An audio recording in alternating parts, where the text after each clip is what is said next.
Louvado seja nosso Senhor Jesus Cristo, para sempre seja louvado. Hoje, dando continuidade ao nosso estudo sobre a nossa profissão de fé católica, falaremos sobre o seguinte artigo, o segundo artigo de nossa fé, portanto, creio em Jesus Cristo, seu único Filho, nosso Senhor.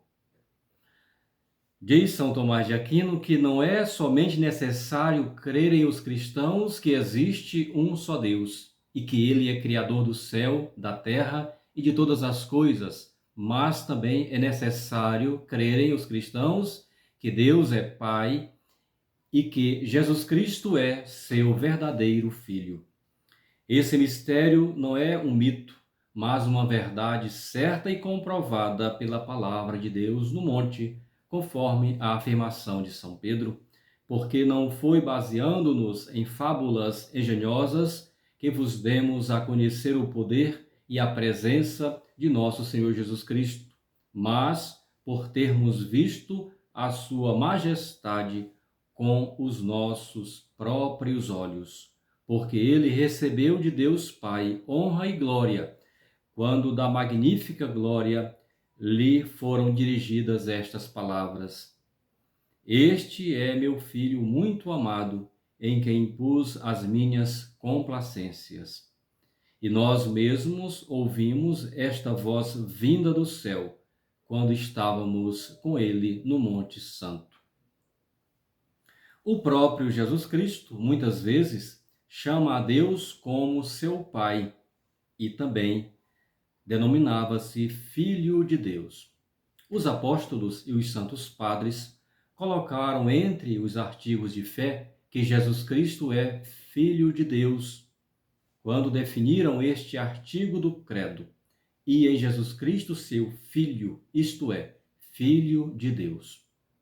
Mas existiram alguns heréticos que acreditaram de um modo perverso nessa verdade de fé. Fotino, um deles, declarou que Cristo não é filho de Deus, senão como os outros homens bons o são, os quais, por viverem bem, merecem ser chamados filhos de Deus por adoção, enquanto fazem a vontade de Deus. Do mesmo modo, dizem eles, Cristo, que viveu bem e fez a vontade de Deus, mereceu ser chamado Filho de Deus. O mesmo herético queria que Cristo não tivesse existido antes da Virgem Maria, mas que só começasse a existir quando nela foi concebido. Cometeu Fotino dois erros. Um, porque não disse que ele era filho de Deus, segundo a natureza. O outro, porque disse que ele, nosso Senhor, começou a existir conforme todo o seu ser no tempo, enquanto a nossa fé afirma que ele é, por natureza, Filho de Deus eterno. Ora, essas duas verdades encontram-se claramente expressas nas Sagradas Escrituras, opostas que são ao que ele, Fotino, afirma. Contra o primeiro erro, declara a Escritura que Jesus Cristo não é só Filho de Deus, mas também Filho unigênito de Deus. O unigênito que está no seio do Pai e que o fez conhecido, conforme São João, capítulo 1, versículo 18. Contra o segundo erro de Fotino, lê-se: antes de Abraão existir, eu já existia. Ora, é certo que Abraão existiu antes da Virgem Maria. Por esse motivo, os santos padres acrescentaram em outro símbolo contra o primeiro erro, Filho de Deus unigênito, e contra o segundo, nascido do Pai antes de todos os séculos. Sabélio, outro herege que negava a Santíssima Trindade, embora tivesse dito que Cristo existiu antes da Virgem Maria, afirmou que a pessoa do Pai outra não era que a do Filho e que o próprio Pai se encarnou. Desse modo, a pessoa do Pai seria a mesma que a do Filho. Mas isso é um erro, porque destrói a trindade das pessoas. Contra esse erro, temos a autoridade do evangelista São João, que nos relatou as palavras do próprio Cristo. Eu não sou eu só, eu e o Pai que me enviou. São João 8, versículo 16. Ora, é evidente que ninguém pode ser enviado por si mesmo, porque Sabélio errou. Eis aí o motivo. Acrescentou-se, por isso, no símbolo dos padres, Deus de Deus, luz da luz, isto é, Deus, Filho de Deus Pai, Filho que é luz, luz que procede do Pai, que também é luz. É nessas verdades que devemos acreditar. Ário, um outro herege, os maiores, inclusive, embora tivesse afirmado que Cristo existira antes da Virgem Maria e que era uma pessoa a pessoa do Pai, outra a do Filho, atribuiu ao ser de Cristo 3 erros. O primeiro erro, que Cristo foi criatura, portanto, que Cristo foi criado. Segundo, que ele foi feito por Deus como a mais nobre das criaturas, não desde a eternidade, mas no tempo. Terceiro, que não havia uma só natureza de Deus, Filho, com Deus Pai, e por esse motivo, Cristo era verdadeiro Deus. Tais afirmações são evidentemente errôneas, porque contrárias à autoridade da Sagrada Escritura. Lê-se, portanto, no Evangelho de São João: eu e o Pai somos um. São João, capítulo 10, versículo 30. Isto é, pela natureza, eu e o Pai somos um. Ora, como o Pai sempre existiu, do mesmo modo, o Filho, como o Pai é verdadeiro Deus, assim também é o Filho. Em oposição à afirmação de Ário, isto é, que Cristo é criatura, está declarado no símbolo dos padres: gerado, não criado, não feito. Contra o erro propalado de que ele não era da mesma substância do Pai, foi acrescentado no símbolo consubstancial com o Pai. Está, pois, esclarecido porque devemos crer que Cristo é o Filho unigênito de Deus e verdadeiro Filho de Deus, que sempre existiu com o Pai, que é uma pessoa, a do Filho, outra, a pessoa do Pai, que ele tem uma só natureza com o Pai. 3 pessoas distintas, o Pai e o Filho e o Espírito Santo. Porém, uma só natureza, a natureza divina. Cremos nessas verdades aqui pela fé. Conhecê-las-emos, porém, na vida eterna, por uma perfeita visão, a visão beatífica, quando vemos Deus face a face, como Ele é. Para nossa consolação, acrescentemos algumas palavras a essas verdades. Devemos saber que há diversos modos de geração, conforme a diversidade dos seres. A geração em Deus é diferente da geração nos outros seres. Por isso, não podemos chegar a conhecer a geração de Deus, a não ser por meio da geração de criaturas que mais se aproximam de Deus e que mais se assemelham a Ele.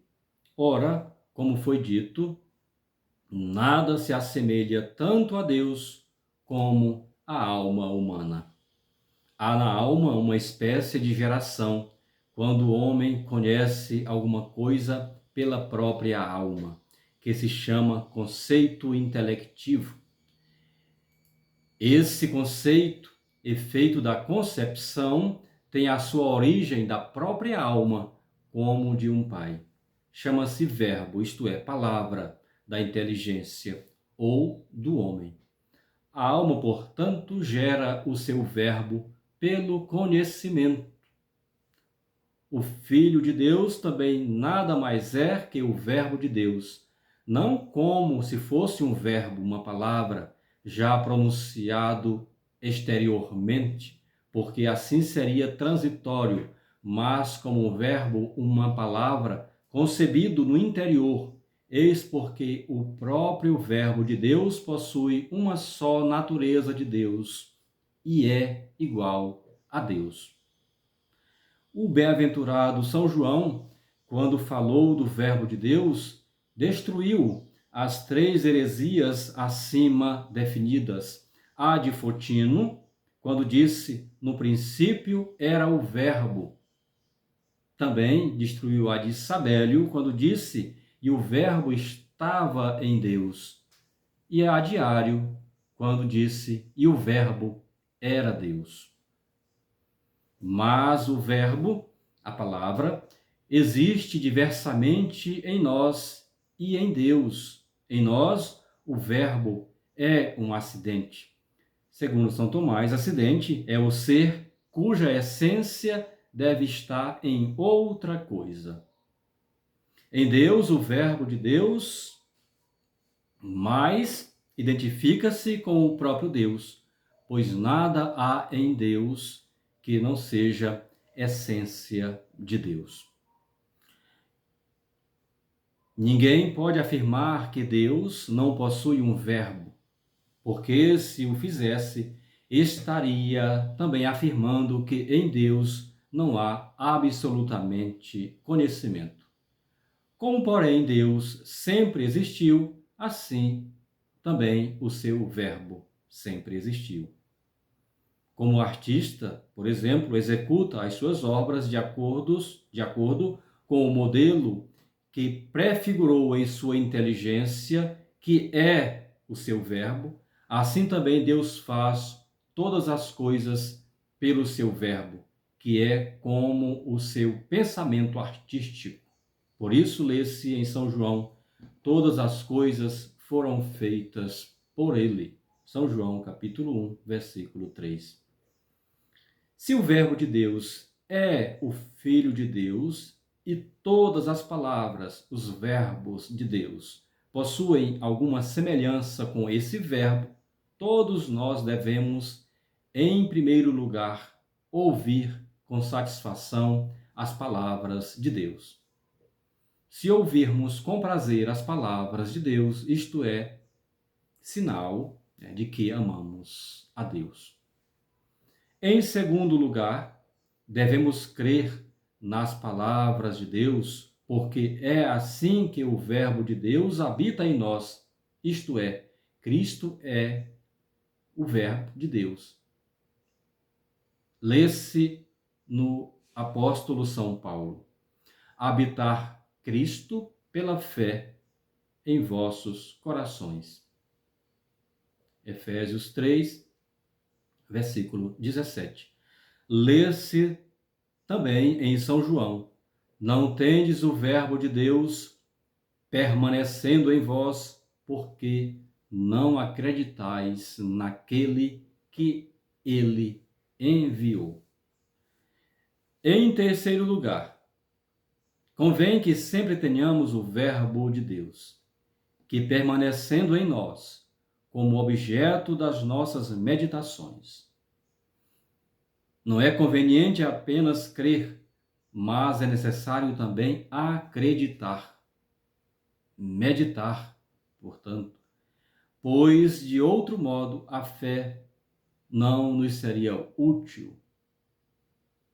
Tem que crer, mas também ler e meditar, ou ouvir e meditar naquilo que foi ouvido. A meditação sobre o verbo de Deus é muito útil contra o pecado. Lê-se nos Salmos: Escondi no meu coração a vossa palavra, para não pecar contra vós. Salmo 118, versículo 11. Lê-se ainda a respeito do homem justo, meditarei dia e noite na sua lei. Por isso sabemos que a Virgem Maria conservava todas as coisas, todas as palavras, meditando-as sobre elas no seu coração, conforme São Lucas, capítulo 2, versículo 51. Em quarto lugar, convém que o homem comunique aos outros a palavra de Deus, admoestando, pregando-a para eles e afervorando-lhes a fé. Encontra-se nas cartas de São Paulo os seguintes textos: que nenhuma palavra má proceda da vossa boca, mas somente as boas palavras que edificam. Que a palavra de Cristo habite em vós abundantemente, com toda a sabedoria, culminando e admoestando uns aos outros. Colossenses 3,16. Prega a palavra, insiste oportuna e importunamente, diz São Paulo. Repreende, pede e ameaça com toda a paciência e com toda a doutrina, conforme vemos na segunda carta de São Paulo aos Tessalonicenses, capítulo 4, versículo 2. Em último lugar, devemos cumprir o que a palavra de Deus determinou. Lê-se em São Tiago: sede realizadores da palavra de Deus e não apenas ouvintes, enganando-vos uns aos outros. Na mesma ordem, a bem-aventurada Virgem Maria seguiu essas 5 recomendações quando nela foi gerado o Verbo de Deus. Primeiramente, ouviu: o Espírito Santo virá sobre ti. Depois, consentiu pela fé: eis aqui a escrava do Senhor. Em terceiro lugar, recebeu o Verbo encarnado e o carregou em seu seio virginal. Em quarto lugar, ela o pronunciou quando a ele deu à luz. Finalmente, nutriu-o e amamentou-o. Eis porque a Igreja canta: a Virgem amamentava, fortalecida do céu, o próprio Rei dos Anjos. Ave Maria Puríssima, sem pecado concebida.